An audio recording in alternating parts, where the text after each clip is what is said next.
के राहुल गांधी जी हैं, कश्मीर से कन्याकुमारी तक भारत जोड़ो यात्रा कर रहे हैं। इस यात्रा को आप किस तरह से देखते हैं? क्या कांग्रेस को में एक नई जान फूंक पाएगी और ये मोहम्मद अली जिन्ना की थ्योरी पर मोड़ लगाना है। आरएलपी, सीपीएम या कोई भी तीसरा मोर्चा क्या राजस्थान में कभी सफल हो पाएगा? भाई मैंने तो कोशिश करके देख ली तो सफल। उन सब की बंदी होती है, तो वो बंदी फिर अफसरों में और नेताओं बढ़ जाती है। मैं जब शिक्षा मंत्री था तो हमने विधवाओं को नौकरी। कांग्रेस पार्टी एक परिवार की पार्टी होगी, मुलायम सिंह जी की पार्टी, अखिलेश जी की पार्टी उनके एक परिवार की पार्टी होगी, लालू यादव जी की पार्टी उनके परिवार की पार्टी होगी। नमस्कार, मैं रितेश पारिक स्वागत करता हूं आप सभी का द उड़ान 7-7 में। आज की खास मुलाकात भारतीय जनता पार्टी से राज्यसभा सांसद श्रीमान घनश्याम जी तिवारी के साथ। घनश्याम जी तिवारी जो प्रखर वक्ता हैं, 6 बार विधायक रहे हैं, 2 बार मंत्री रहे हैं और बतौर शिक्षा मंत्री के तौर पर इनका कार्यकाल बड़ा सुनहरा रहा है। आज भी उस कार्यकाल की चर्चा रहती है और बड़े दबंग अंदाज के लिए जाने जाते रहे हैं। तो आइए मुलाकात करवाते हैं आपके श्रीमान घनश्याम जी तिवारी के साथ। नमस्कार सर। नमस्कार, स्वागत करता हूं सर आपका द उड़ान 7-7 में। धन्यवाद। उड़ान सर, आपने कार्यकर्ता से अपना जीवन पूरा राजनीतिक करियर शुरुआत की थी आपने। 6 बार आप विधायक रहे, 2 बार आप मंत्री रहे, आज राज्यसभा से सांसद हैं। तो सर, एक कार्यकर्ता से आप यहाँ तक पहुँचे तो सर कैसे क्या अनुभव रहे एक तो वो, और दूसरी बात सर ये पूरा जो सफ़र रहा है, इस सफ़र को हम आपके सर शब्दों में जानना चाहेंगे सर, आपके मुख से। देखिए, मूल बात ये है कि मेरा जो सफ़र शुरू हुआ वो राष्ट्रीय स्वयंसेवक संघ के स्वयंसेवक के रूप में शुरू हुआ। मैं वहाँ से रहा। फिर मैं जब कॉलेज में आया तो मैं विद्यार्थी परिषद के संपर्क में आ गया और विद्यार्थी परिषद के माध्यम से मैंने चुनाव लड़ना शुरू कर दिया। तो कॉलेज यूनियन सीख करके 3 बार मैं रहा, first year, second year, third year, तीनों बार वहाँ का जनरल सेक्रेटरी रहा। उसके बाद मैं यूनिवर्सिटी में आ गया। यूनिवर्सिटी में आया तो फिर यूनिवर्सिटी टीचिंग डिपार्टमेंट से 16 लोग चुने जाते थे और फिर प्रेसिडेंट का चुनाव होता था। तो मैं लॉ डिपार्टमेंट से रिप्रेजेंटेटिव चुना गया था। फिर मैं राजस्थान में विद्यार्थी परिषद का संयोजक रहा प्रदेश स्तर पर, और उसी प्रकार से मैं उसका प्रदेश का उपाध्यक्ष भी रहा। और छात्र संघर्ष का काम फर्स्ट ईयर से लेकर एलएलबी के अंत तक छात्र राजनीति और छात्र संघर्ष का काम हम लोग करते रहे। उस समय जब हम काम करते थे तो एसएफआई से और एनएसयूआई से, सीकर में विशेषकर एसएफआई से और यहाँ पर एनएसयूआई से हमारा काफ़ी वैचारिक संघर्ष चलता रहता था। तो वैचारिक संघर्ष की पृष्ठभूमि पहले से मेरी राष्ट्रीय स्वयंसेवक संघ की है। फिर मैं एलएलबी करने के बाद मैं अपना वकालत करने के लिए चला गया। तो फिर संघ के जो प्रदेश के यहाँ के प्रांत के प्रचारक थे माननीय ब्रह्मदेव जी, उन्होंने मुझे कहा कि भाई आप ये काम छोड़ो और 3 साल का समय दो, आपको जनसंघ में 3 साल काम करना है। तो मैं न चाहते हुए भी राजनीति में मुझे बुला लिया और मैं 1972 में राजस्थान में पहली बार, हिंदुस्तान में पहली बार जनसंघ ने यूथ विंग की स्थापना की थी, युवा संघ की। उसका मुझे अध्यक्ष बना दिया गया। तो मैं उसका अध्यक्ष बन गया राजस्थान का और 3 साल तक मैं लगातार उसका अध्यक्ष रहा। उसके बाद में आपातकाल लग गया। आपातकाल लग गया तो जेल में चले गए। फिर आपातकाल का बहुत लंबा संघर्ष हुआ, उसमें मुझे मार पिटाई भी सहनी पड़ी। आपातकाल के तीनों काम किए मैंने अंडरग्राउंड रखकर भी काम किया, जेल में भी काम किया, और पिटाई खाने का जो काम होता है क्रूरता का, वो काम भी झेला। और जब राजनीतिक गतिविधियां शुरू हुई तो सबसे पहले प्रदेश की जनसंघ की पहली मीटिंग मैंने ही बुलाई और उसमें सिर्फ प्रदेश की, और 4 ही लोग आए। तो इस प्रकार से संघर्ष करके फिर आपातकाल के बाद में जनता पार्टी बन गई, जनसंघ का उसमें विलय हो गया। फिर आम चुनाव हुए। आम चुनाव में हमें स्वतंत्र, मुझे टिकट मिली थी, मैंने टिकट वापस कर दी स्वतंत्र मिली को। फिर अस्सी में दोबारा टिकट मिल गई तो उसी में जीत कर आ गए, और फिर तब से लेकर अब तक का सब लोगों को पता ही है। तो ये राजनीति के लिए सर 4 दशक से भी ज़्यादा का आपका राजनीतिक सफ़र रहा है जी। तो सर जहाँ से आपने शुरुआत की थी, एक तो वो दौर था, एक बीच में दौर था, एक आज का दौर है। तो सर क्या लगता है राजनीति में कोई परिवर्तन हुआ है? कार्यकर्ता, पहले का कार्यकर्ता की उसकी सोच अलग हुआ करती थी, आज के कार्यकर्ता अलग सोचते हैं, या राजनीति में जो भी आला कमान से कार्यकर्ता तक का जो पूरा है ये सर्कल, इसमें परिवर्तन कुछ लगता है आपको? देखिए, परिस्थितियों के हिसाब से कार्यकर्ताओं में भी परिवर्तन आया है नेताओं में भी परिवर्तन आया, राजनीति में परिवर्तन आया। उदाहरण के लिए जब मैं पहला चुनाव लड़ा था तो उस समय चुनाव लड़ने वाले को पैसा नहीं खर्च करना पड़ता था। अच्छा। हम गांव में जाते थे, लोग रुपए की माला पहनाते थे, चंदा करते थे और पैसा देते थे, उस पैसे से चुनाव लड़ते थे। तो मैंने पहला जब चुनाव लड़ा तो मेरे चुनाव में टोटल 45 या 50 हज़ार रुपये लगे टोटल, और 10,000 रुपये बच गए। 60,000 रुपये इकट्ठे हुए थे और 10,000 रुपये हमने पार्टी के कार्यालय कोष में जमा करा दिए। तो हमारे घर से तो एक पैसा लगा नहीं। तो जब हम उस समय लड़ते थे ये था कि हमारे से कुछ लग ही नहीं रहा है, लोग हमको वोट भी दे रहे हैं और लोग पैसे भी दे रहे हैं, तो फिर बेईमानी और भ्रष्टाचार, इसके बजाय हम लोगों में जनता के प्रति समर्पित होने की भावना है कि देखो भाई अपन को एमएलए भी बना रहे हैं, अपन को पैसा भी दे रहे हैं, अपन को वोट भी दे रहे हैं। ठीक है। उस समय परिस्थितियां, सोच और विचार में बड़ा फर्क था। उसमें 2-4 प्रॉब्लम होती, थाने की प्रॉब्लम होती थी, तहसील की प्रॉब्लम होती थी, डेवलपमेंट के बारे में कोई सोचता ही नहीं था। तो डेवलपमेंट की सोच तो 77 के बाद से हुई, तो वो सोच नहीं थी। उस समय टेलीफोन नहीं थे, मोबाइल नहीं थे, सड़कों का साधन नहीं था, मिट्टी थी, जीपों में जाना पड़ता था। तब में आज में बहुत फर्क है। तो उस समय की राजनीतिक परिस्थिति में के अंतर्गत उस समय कार्यकर्ता नीचे से आकर पब्लिक के लिए समर्पित होता था। उस समय ये तामझाम नहीं था। अब परिस्थितियां बदल गई है, तो बदली हुई परिस्थितियों में काम होता है, तो स्वाभाविक ही है। लेकिन एक फर्क तो पड़ ही गया है कि जब हम जनसंघ में थे तो मांग करते थे धारा 370 समाप्त करो, राम मंदिर, राम लाम आएंगे, मंदिर वहीं बनाएंगे, ये सब काम करते थे। अब हमने वो जो हम मांग करते थे, आज हमारी आंखों के सामने वो सारी बात पूरी हो रही है, तो हमारा तो पॉलिटिकल जीवन सफल हो गया। सही बात है। इसलिए उस समय की परिस्थिति में और आज की परिस्थिति में फर्क आ गया। राजनीतिक में आदमी को केवल पद प्राप्त करके संतुष्टि हो तो वो तो कोई अच्छी बात नहीं है, और पद मिलता भी है न भी मिले, अब पूरी जिंदगी भी नहीं मिले।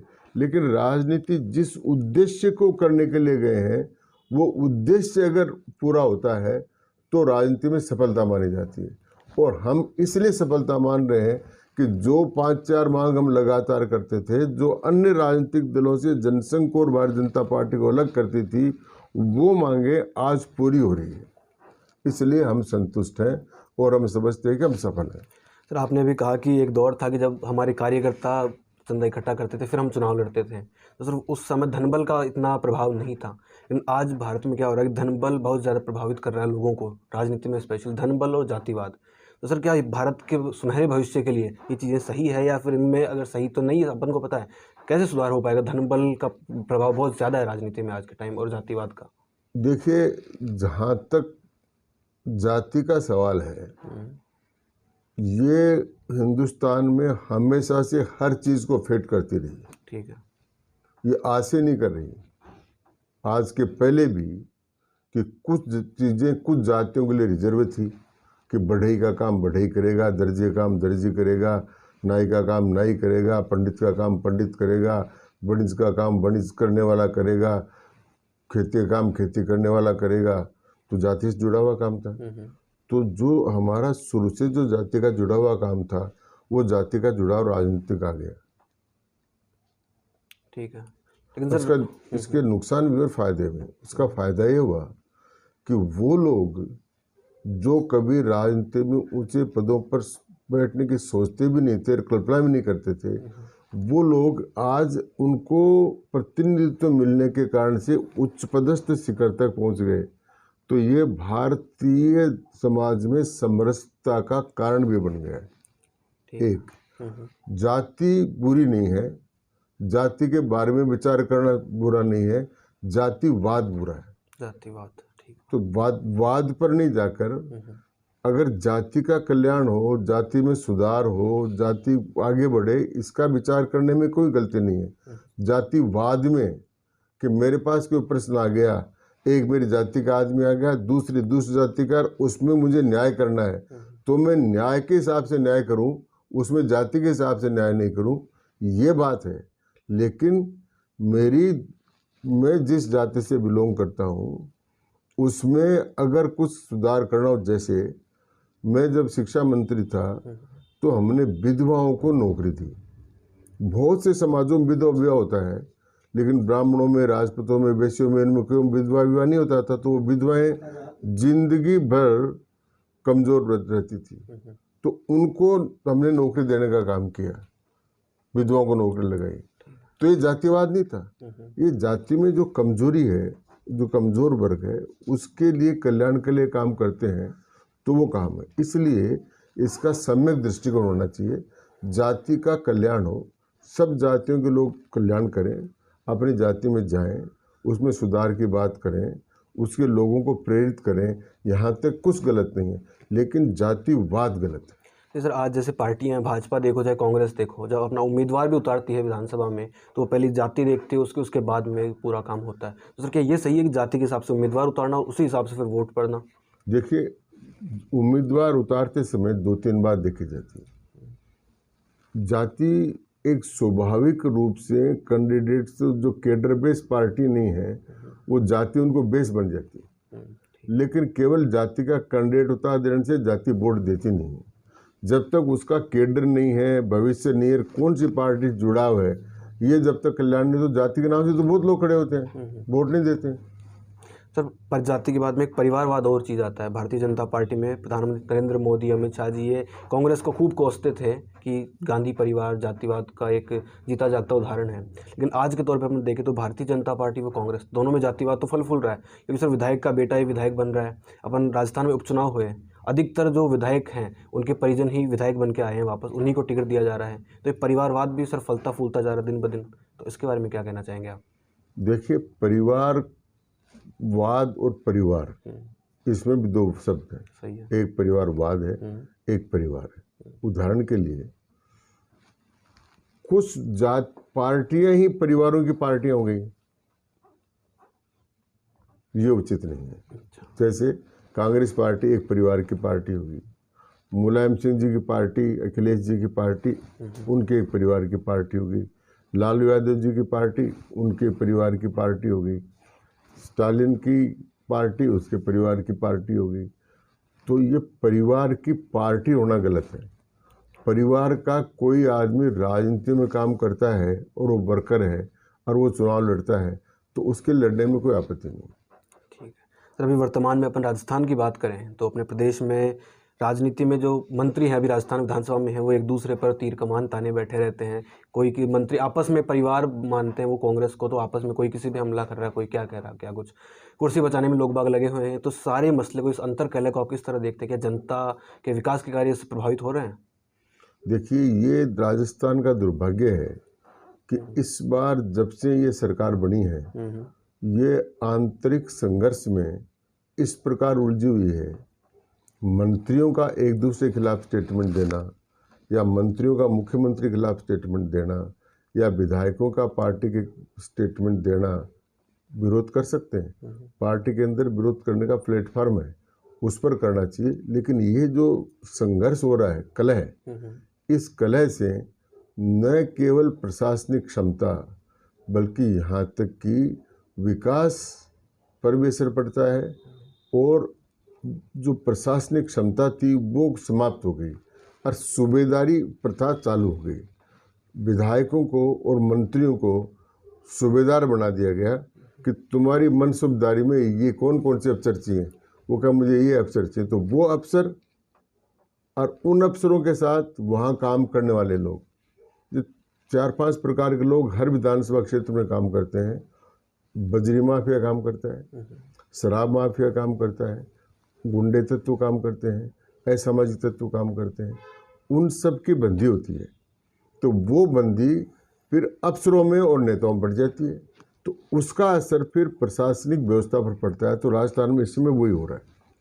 सर, भारत में या देखें भारत की राजनीति में एक यात्राओं का बड़ा एक सिलसिला रहा है। जनसंघ से यात्राएं कई बार शुरू होती थी, कश्मीर से कन्याकुमारी तक जाया करती थी। आपके बड़े नेता हैं आला कमान के, वो यात्रा को कमान संभालते थे। वर्तमान में कांग्रेस के राहुल गांधी जी हैं, कश्मीर से कन्याकुमारी तक भारत जोड़ो यात्रा कर रहे हैं। इस यात्रा को आप किस तरह से देखते हैं? क्या कांग्रेस को में एक नई जान फूंक पाएगी ये यात्रा? देखिए, यात्रा भारत की बहुत पुरानी एक परंपरा है। ठीक है। और यात्राओं का अगर इतिहास देखते हैं तो सबसे पहले तो आद्य शंकराचार्य ने यात्रा शुरू की थी। उन्होंने केरल के कालड़ी गांव से पैदल चलकर ठेठ बद्रीनाथ, केदारनाथ और द्वारका और वहाँ अपने जगन्नाथपुरी तक पूरी यात्रा की और भारत के भूषण सांस्कृतिक राष्ट्रवाद की स्थापना की। फिर दूसरी यात्रा देखते हैं तो आज से 1150 वर्ष पहले रामानुजाचार्य ने पेरुम्बदूर से यात्रा शुरू की और ठेठ काशी तक आकर उन्होंने अपनी यात्रा शुरू की। ऐसे यात्रा करने वालों को भारत में परिव्राजक बोला जाता था। परिव्राजक, हाँ, तो परिव्राजकाचार्य होते थे कि वो लगातार यात्रा करते। अब हमारे जैन समाज के लोग हैं, वो साधु संत भी पैदल यात्रा करते रहे और अपने रामदेव जी की जाते हैं, बाबा की पैदल यात्रा होती है, कोई नर्मदा की परिक्रमा करता है, कोई कौन सी परिक्रमा करता है। तो भारत में यात्राओं की और इनकी एक पुरानी परंपरा है। अब जहाँ तक राहुल गांधी जी की यात्रा का सवाल है, उस यात्रा का नाम ही गलत है। कैसे? भारत जोड़ो, कि भारत को जोड़ने वाला तोड़ने वाला कोई नहीं। वो कहते हैं भारत जोड़ो का मतलब हमारे लोगों में, मैं समझाता हूँ। भारत जोड़ो का उनका मतलब है कि भारत बहुल सांस्कृतिक राष्ट्र है और उसमें एकता होनी चाहिए। तो ये भारत को तोड़ना है। भारत को बहु सांस्कृतिक राष्ट्रवाद बनाना मतलब भारत में कई राष्ट्र रहते हैं और ये मोहम्मद अली जिन्ना की थ्योरी पर मोड़ लगाना है, द्विराष्ट्रवाद की थ्योरी पर। हम ये मानते हैं कि भारत दो राष्ट्र नहीं है, भारत एक जन, एक राष्ट्र और एक संस्कृति है। इसलिए उनका जो चिंतन है भारत जोड़ो का, उस चिंतन में टूट है। और भारत जुड़ा हुआ कब से है? भारत जुड़ा हुआ जब से, आज के हजारों वर्ष पहले से बोलते हैं, जम्बू द्वीपे भारतवर्षे भारत खंडे आर्यवृत्तांतर्गत प्रदेशे। तो उस समय से जम्बू द्वीप में भारतवर्ष है और भारत खंड है। अब भारत जुड़ा हुआ कैसे है? तो उसमें के हिमालय समारंभ है यावत इंदु सरोवरम। हिमालय के ही शब्द से लेकर, इंदु सागर कहते हैं कन्याकुमारी को, उसके नदू तक तो हिंदू। तो ये जो हिंदू शब्द है और इस ही के नदू के बीच में जो देश बसा हुआ है वो अपने आप जुड़ा हुआ है। इसके जोड़ने के तो उदाहरण देता हूँ, उसके हजारों उदाहरण है, लेकिन दो उदाहरण देता हूँ। पार्वती माता तो गिरिराज की बेटी, हिमालय की बेटी थी, शिव जी से उनको प्यार हो गया, उनका मतलब शिव जी से ब्याह करूँगा। तो शिव से ब्याह करती तो हिमालय की बेटी कैलाश में थोड़ी और ऊपर चली जाती। वहाँ जाने के बजाय वो कन्याकुमारी गई, समुद्र के किनारे, और वहाँ कन्याकुमारी में पार्वती का मंदिर बना हुआ, कन्याकुमारी देवी पादम। तो वो उत्तर के कैलाश में निवासी शिवजी से ब्याह करने के लिए दक्षिण के समुद्र के किनारे जाकर तपस्या करती है। तो वो उत्तर से दक्षिण में, दक्षिण से उत्तर में शिवजी को देख रही है और शिवजी उत्तर से दक्षिण में पार्वती को देख रहे हैं। तो भारत जुड़ गया उसी में। तो जो पार्वती से शिवजी से जुड़ा हुआ भारत है, उस भारत को तो वो सांस्कृतिक भारत है। तो उस सांस्कृतिक भारत को ये हिंदू मुसलमान के नाम पर दो संस्कृति बनाकर तोड़ना चाहते हैं। इसलिए ये यात्रा भारत को जोड़ने की नहीं, भारत को बहुल सांस्कृतिक राष्ट्र बताने की है, जो कि अनुचित है और ये तोड़ने वाली। बहुत ही बढ़िया आपका ये शानदार जवाब था। सर, राजस्थान में अगले साल विधानसभा चुनाव है 2023 में, तो क्या कैसे देखते हैं इस विधानसभा चुनाव में? क्या भाजपा बाजी मार पाएगी, फिर कांग्रेस रिपीट का? पायलट साहब अधिकतर कहते हैं कि इस बार रिपीट होगी सरकार, क्या वैसा होगा? क्या लगता है आपको? पायलट साहब तो ये तो कहेंगे नहीं कि हम मार जाएंगे, सही है, और अशोक गहलोत साहब भी नहीं कहेंगे मार जाएंगे। और लास्ट तक जब चुनाव हो जाता है और वोट पड़ जाते हैं, तब भी नेता ही कहते हैं हम तो जीत रहे हैं। लेकिन जो स्थिति है वो ये है कि अब मैदान में कहीं भी कांग्रेस नहीं है। कांग्रेस की जो लड़ाई है वो अपने अंत में जो जाते जाते समेटने काम कर रहे हैं ना, वो अपना समेटने काम कर रहे हैं। और भारतीय जनता पार्टी ने अपनी पूरी तैयारी करी है, तो बीजेपी जीतेगी, बीजेपी की सरकार बनेगी। सर, कांग्रेस तो मान लो नहीं आएगी, फिर भी आम आदमी पार्टी, आरएलपी, सीपीएम या कोई भी तीसरा मोर्चा क्या राजस्थान में कभी सफल हो पाएगा? भाई मैंने तो कोशिश करके देख ली, तो सफल हुआ नहीं। और मैं समझता हूँ कि ये आज़ादी से लेकर अब तक के जो जितने भी इतिहास हैं, इसमें राम राज्य परिषद ने भी कोशिश करके देखी, स्वतंत्र पार्टी ने भी कोशिश करके देखी, लोकदल ने भी कोशिश करके देखी, मैंने भी भारतवानी पार्टी बनाकर करने की कोशिश करी। तो राजस्थान में तो द्विस्तरीय चुनाव है, राजस्थान में त्रिस्तरीय चुनाव नहीं होता। पहले कम्युनिस्टों ने भी कोशिश करके देख ली, कई प्रकार के संगठन भी बने, तो राजस्थान में तो सीधा ही चुनाव। सर, अभी ये जो 3-4 साल का कांग्रेस का कार्यकाल हुआ है, इसमें अधिकतर क्या हुआ, पेपर लीक हुआ, बेरोजगार फिर धरना प्रदर्शन कर रहे हैं, वो अपना कीमती समय यहाँ पे धरनों में निकाल रहे हैं। और एक तौर पे शिक्षा को भी अपन देखें तो ग्रामीण अंचलों में शिक्षा जो होनी चाहिए वो शिक्षा आज भी वहाँ नहीं मिल पा रही। तो सर, आप शिक्षा मंत्री भी रहे हैं, तो एक शिक्षा मंत्री के नाते अगर आप सोचें तो इस पूरे सिस्टम को किस तरह से देखते हैं? देखिए, हमने 1,18,000 लोगों की भर्ती करी थी और हमने परीक्षा कराई और लास्ट तक नियुक्ति तक कोई शिकायत नहीं है, एक भी केस नहीं बना, कोई पेपर आउट नहीं हुआ। अभी पेपर आउट होने में इन सब में ऊपर का हाथ है। अरे सारे माफिया बने हुए हैं, इस राज्य में प्रशासनिक तंत्र खत्म हो गया है, माफिया राज कायम हो गया है, इसलिए सब व्यवस्थाओं पर असर पड़ा है, इसलिए पेपर पर भी असर पड़ा। तो सर, ये पेपर लीक दिन ब दिन होते जा रहे हैं, युवा फिर इसके खिलाफ प्रदर्शन करते हैं, तो सर युवाओं का तो कीमती समय तो खराब हो ही रहा है और युवाओं को युवा बेरोजगार होते जा रहे हैं दिन ब दिन। तो सर, क्या सिर्फ सरकारी नौकरी के पीछे युवा भागे, क्या यही सही है या फिर कुछ और भी उनको मार्गदर्शन मिलना चाहिए? देखिए, लोग नौकरी के बहुत रास्ते खुल गए। सरकारी नौकरी एक नौकरी है, लेकिन इसके अलावा जो प्राइवेट सेक्टर है और जो कॉरपोरेट सेक्टर है और जो सर्विस सेक्टर है वो बहुत बड़ा हो गया। तो इंटेलिजेंट लोग बच्चे उसमें जाते हैं, सीधी फील्ड पोस्टिंग होती है, आईआईटी से, इनसे, आईआईएम से, इनसे सीधी पोस्टिंग होती है, इनसे भी होती है। तो रास्ते बहुत खुले हुए हैं। फिर औद्योगिक क्रांति भी हो रही है, उसमें भी रास्ते खुल रहे हैं। फिर डिजिटल क्रांति हो रही है, उसमें भी रास्ते खुल रहे हैं। फिर सेना में भी अग्निवीर ये नए प्रकार के अनुभव हो रहे हैं, तो उसमें भी अब वो रास्ते खुल रहे हैं। तो नौकरी के तो रास्ते खुल रहे हैं, लेकिन केवल नौकरी के आधार पर कोई देश नहीं चल सकता। नौकरी का अपनी जगह है, लेकिन उद्योग अपनी जगह है। उसी प्रकार कृषि पर भी और अधिक ध्यान दिया जाना चाहिए।